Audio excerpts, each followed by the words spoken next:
இந்த படம் உண்மையிலே 3 விஷயத்தை எனக்கு இந்த மேடை வந்து எனக்கு வந்து நினைவுபடுத்துச்சு. முதல்ல ஒரு 4-5 வருஷம் கழிச்சு ஒரு குடும்பமாக அரங்கேறியது இந்த திரைப்படம் தான் நினைக்கிறேன். முதல்ல வந்து அந்த அனைத்து ஹீரோ ஹீரோயின் மட்டும் இல்லாமல், சின்ன கலைஞர்கள் மட்டும் இல்லாமல், director, producer, editor, dance master, fight master, production manager, சின்ன சின்ன நடிகர்கள் எல்லாரையும் மேடை ஏற்றி எங்களுடைய பங்கு இவங்கெல்லாம் என்னுடைய குடும்ப உறுப்பினர்கள் அப்படின்னு சொன்னது அந்த தயாரிப்பாளருக்கு என்னுடைய நன்றி சார். முதல்ல வந்து நீங்கள் எல்லாரையும் பெருமைப்படுத்தினீங்க. அது காலதாமதமாச்சு, அதெல்லாம் வேறு விஷயம். எல்லாரையும் பெருமைப்படுத்தி எல்லாருக்கும் சால்வை போட்டு, மற்றவங்களுக்கு கொஞ்சம் கஷ்டமாக இருக்கும் நேரம் ஆயிடுச்சுன்னு.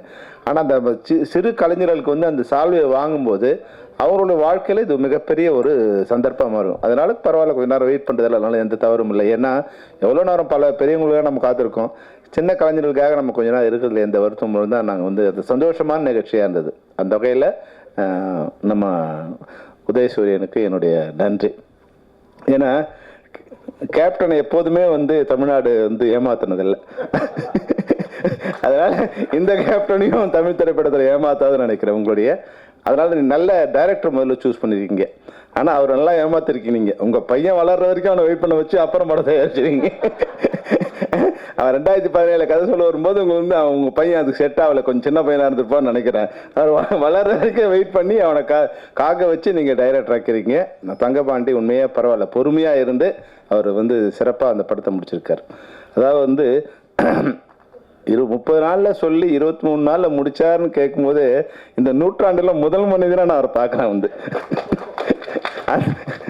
ஏன்னா 2வது விஷயமா நான் சொல்ல நினச்சது என்னென்னா, தயாரிப்பாளர்கள் வர்றாங்க. இப்போ நான் ஒரு 15-20 நாளில் பார்க்குறேன். அந்த ராஜண்ணா சொன்ன மாதிரி ஒரு தயாரிப்பாளர் இங்கே உள்ளே வரும்போது ஒருத்தர் 5 கோடி ரூபாயில் படம் பண்ணுறேன்னு சொல்லி கொண்டு வந்திருக்காரு. அவர் இன்னைக்கு வந்து 22 கோடி ரூபா அவருக்கு படம் பட்ஜெட் வந்திருக்கு. ஒருத்தர் வந்து 7 கோடியில் படம் எடுக்கிறவங்க வந்திருக்காங்க. இன்னைக்கு 16 கோடி ரூபாய் பட்ஜெட் வந்திருக்கு. இன்னொருத்தருக்கு 6 கோடி ரூபாயில் பட்ஜெட் வந்திருக்காங்க. 12 கோடி ரூபாயில் பட்ஜெட் வந்து நினைக்கிது. 1.5 கோடி ரூபாயோட படம் முடிச்சு கொண்டு வராங்க. அவர் 4.5 கோடி ரூபாய் பண்ணிட்டார், ஒன்றும் படம் முடியல. அப்போது எந்த விதமான முன்னேற்பாடும் இல்லாமல், திட்டங்களும் இல்லாமல் அப்படி படத்துக்குள்ளே வரும்போது கடைசியாக பாதிக்கப்படுறது தயாரிப்பாளர் மட்டும்தான், வேற யாரும் இல்லை. நீங்கள் நல்லா வந்து எல்லாரும் அவங்கவுங்க பங்குக்கு ஏதோ வாங்கிட்டு போயிடுறாங்க, வந்த வரைக்கும் வாங்கிட்டு போயிடுறாங்க. கடைசியாக பாதிக்கப்படுறது தயாரிப்பாளர் தான், என்னவா இருந்தாலும். அப்போது நம்ம தான் பாதிக்கப்பட போகிறோங்கிற அந்த இது வந்து மனதில் வச்சுக்கிட்டு முதல்லயே அதை கையில் எடுத்து அதை வந்து உறுதியாக நின்னாங்கன்னா என்ன பிரச்சனை உங்களுக்கு? கடைசியில் உங்களுக்கு யாரும் கூட வந்து நிற்க போகிறது கிடையாது. நீங்கள் தான் எல்லா சுமையும் சுமக்க போகிறீங்க. அப்போ இவ்வளோதான் பண்ண முடியும்னு வந்து முதல் நாள்லேருந்தே அதை தெளிவுபடுத்தி அந்த படத்தை எடுத்த ஆரம்பித்தா குறைஞ்சபட்சம் அந்த நஷ்டம் இல்லாமல் இருக்கலாம். இது ஒரு சிறப்பான தொழில் இது. ஆனால் அந்த சிறப்பான தொழிலை திட்டமிடுதல் இல்லாததால் யார் யாரெல்லாம் வந்து அதுக்குள்ளே உள்ள உட்காந்து திட்டமிடுதல் மூலமாக தயாரிப்பாளர் அந்த படப்பிடிப்பிலே இல்லாத ஒரு நிலைமை இருக்கிறதால நான் இந்த 15 நாளில் நான் பார்க்குறேன். 15 நாளில் 100 படங்களில் 90% படங்கள் வந்து எல்லாமே ஓவர் பட்ஜெட் தான்.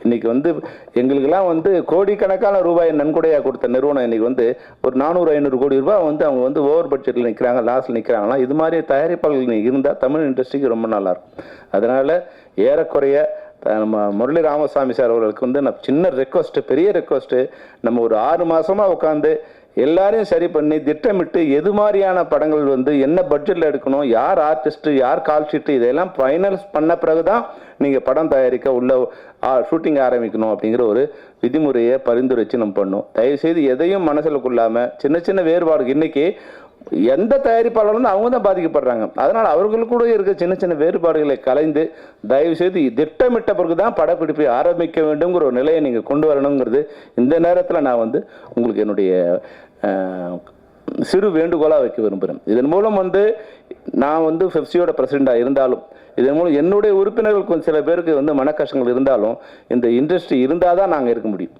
தயாரிப்பாளர் இருந்தால் தான் தொழிலாளர்கள் இருக்க முடியும். அப்போ தயாரிப்பாளர்களை சிரமம் இல்லாமல் இல்லை குறைஞ்சபட்சம் பாதுகாப்பான ஒரு சூழ்நிலை வைக்க வேண்டியது அந்த சங்கத்தோட பொறுப்பு. அதனால் தயவுசெய்து அந்த சங்கம் தங்களுடைய கடமை செய்யணும்னு நான் வந்து பணிவோடு கேட்டுக்கிறேன். அப்புறம் இன்னொரு விஷயம் வந்து முரளி சார் வந்து ஒரு நல்ல விஷயம் பண்ணியிருக்காரு.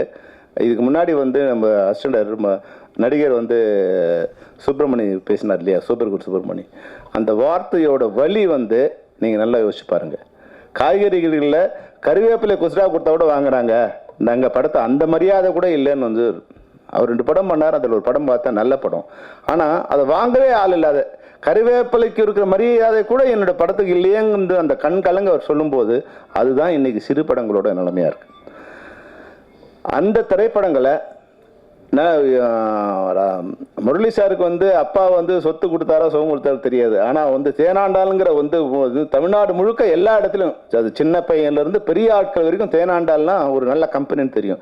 அந்த பேனரை பயன்படுத்தி இது போன்ற தயாரிப்பாளர்கள் படங்களை எங்கெங்கோ போய் நிற்கிறாங்க. நான் வந்து எனக்கு தெரிஞ்ச அளவில் எங்கெங்கேயோ புரோக்கர் சொல்கிறாங்க, ஒரு 10 லட்சம் ரெடி பண்ணுங்க சார், நாங்கள் வந்து 120 ஸ்க்ரீன் கொடுக்குறோம், 150 ஸ்க்ரீன் கொடுக்குறோம் அப்படின்னு சொல்லிட்டு அவங்ககிட்ட பணத்தை அட்வான்ஸ் வாங்கிட்டு அங்கே கொடுத்தோம் இங்கே கொடுத்தோன்னு சொல்லி கடைசியாக 20, 30 அப்படி ஸ்க்ரீன். எங்கே ஸ்க்ரீனு, எந்த ஷோன்னு தயாரிப்பாளருக்கும் தெரியாது, டைரக்டருக்கும் தெரியாது, எந்த ஷோ எந்த படம் எந்த இடத்துல ஓடுதுன்னு யாருக்கும் தெரியாது. அது மாதிரி எடுத்தாங்க சொல்லிவிட்டு போயிடுறாங்க.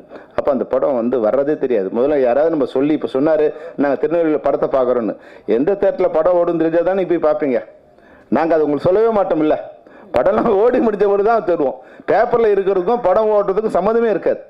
அப்போது இந்த சிறு திரைப்படங்களுக்கு வந்து அது அரசிடம் சொல்லி பண்ணுவீங்களோ இல்லை விநியோகஸ்தர்கிட்ட சொல்லி பண்ணுவீங்களோ, ஒரு முறையான வந்து வெளியீடு இருக்கணும். முறையான அவங்களுக்கு வந்து ஒரு 3 காட்சிகள் வந்து ஒரு அட்லீஸ்ட் ஒரு வாரத்துக்காக இந்த படத்துக்கு ஒரு 3 காட்சிகள் மாதிரி கொடுத்தாங்கன்னா எப்படியும் வந்து காலியாக தான் இருக்குது. குறைஞ்சபட்சம் உங்களை பழக்கப்படுத்தினா தான் இந்த படம் எங்கே ஓடுதுன்னு தெரிஞ்சாதான் அந்த படத்தை பார்க்க ஜனங்க வருவாங்க. படத்தை பார்க்க ஜனங்க விருப்பப்பட்டாலும் அவங்களுக்கு பார்க்கக்கூடிய வாய்ப்பு இல்லாமல் இருக்குது.